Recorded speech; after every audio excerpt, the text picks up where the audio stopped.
दुल्हा मिथिला में आबि के बिका गेलहुँ यौ। दुल्हा मिथिला में आबि के बिका गेलहुँ यौ। अहाँके पापाजी पतित रुपया लऽ लेलनि अधिक।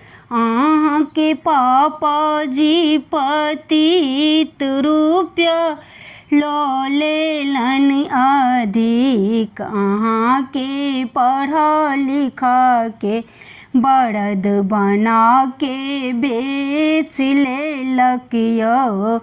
अहाँके पढ़ा लिखा के बरद बना के बेच लेलक यौ। दुल्हा मिथिला में आबि के बिका गेलहुँ यौ। दुल्हा मिथिला में आबि के बिका गेलहुँ यौ। अहाँके माँ छथि खेलाड़ी लेलनि दूधक दाम धराय। अहाँके माई छथि खेलाड़ी लेलनि दूधक दाम धराय। तैं तऽ हमरा बाबू हाथे अहाँके बेच लेलनि यौ। तैं तऽ हमरा बाबू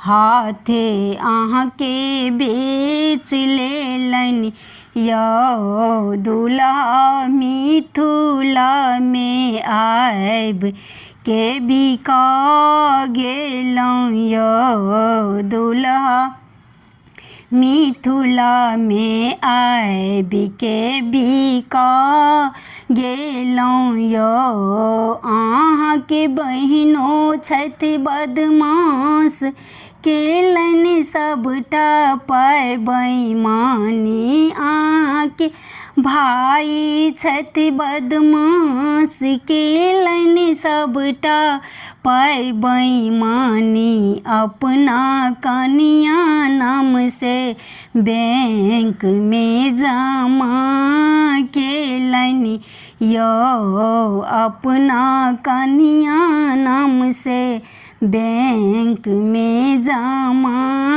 केलनि यौ। दुल्हा मिथिला में आबि के बिका गेलहुँ यौ। दुल्हा मिथिला में आबि के बिका गेलहुँ यौ। अहाँके ससुर जी छथि ठाढ़ पुरैत सबटा मन के आस। अहाँके ससुर जी छथि ठाढ़ पुरैत सबटा मन के आस। तैं तऽ सबटा संपत्ति बेच अहाँके कीन लेलनि यौ।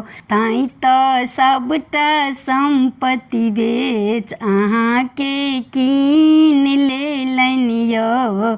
दुल्हा मिथिला में आबि के बिका गेलहुँ यौ। दुल्हा मिथिला में आबि के बिका गेलहुँ।